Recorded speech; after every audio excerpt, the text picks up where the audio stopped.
Hey guys, it's me again with another review, this time for LittleBigPlanet for PlayStation 3.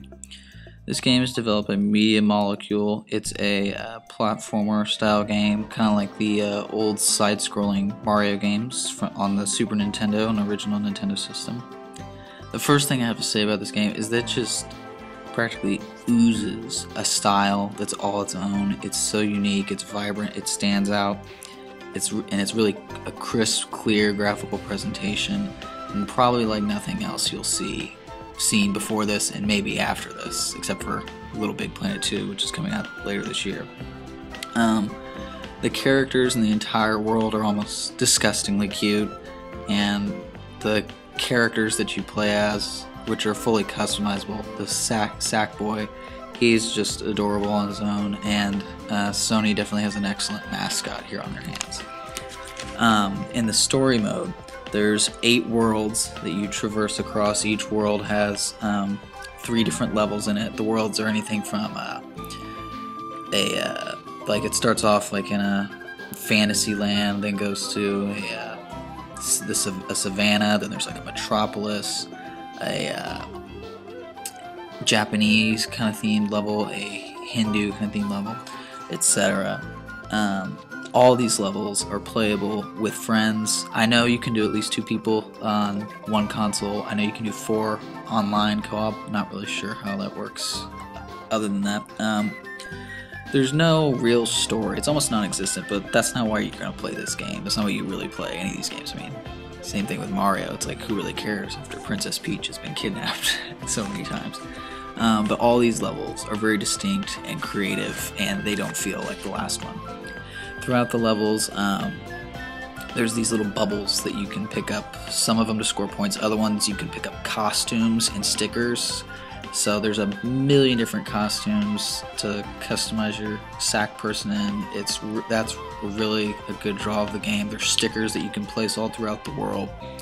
And then you can also collect objects, which leads me into the really robust level editor. Like I said, it's big. You can do anything that you saw in the single player game, you can do and create on your own, which is really just kind of amazing. It's easy to use, but it will take time for you to master, but I really recommend you checking it out.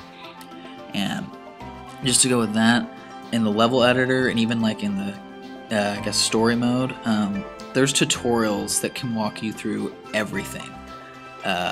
It will hold your hand as long as you want it to. You can turn them off if you want, but in the level editor they're especially helpful.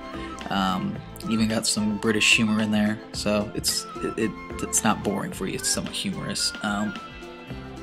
There's over 1 million levels online right now, and some of them are just especially amazing. I mean, there's really unique stuff. Everything from there's like the Mario clones that are a dime a dozen, but there's still some really good ones out there. I saw one that was called Littlest Dead Space, which if you played Dead Space, the horror game was like that.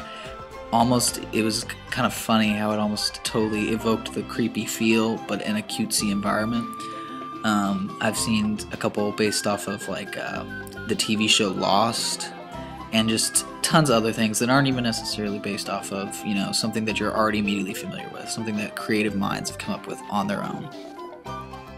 There's also all kinds of downloadable content that you can buy, some like from movie properties, anything from Watchmen, The Incredibles, Pirates of the Caribbean, as you saw, to other video games. Like there's costumes from Infamous, Killzone, Metal Gear Solid 4, etc. To wrap it up, this is just a very charming game, very interesting to look at. Just as like to show as an example, it's like I managed to convince my girlfriend to play this with me. She's a non-gamer, but she was sucked into this kind of like I was by just the visuals and how cute it was, and just how easy to play and pick up and play this game is. If you just like the idea of a game that you could be able to play with younger kids and still be having fun yourself, or if you like the idea of being able to create your own levels and be able to share them online with people seeing what you can do and just sharing that with others, pick this game up. Very good PlayStation 3. Very good PlayStation 3 game. If you can afford to find the Game of the Year edition, comes with like $30 of free content, which is definitely worth your while. Includes the Metal Gear Solid 4 pack, so If you guys could rate, maybe you'd subscribe. I'm gonna keep doing video game reviews like this. So this is just the first of many. Thanks for watching, and I guess I'll see you around.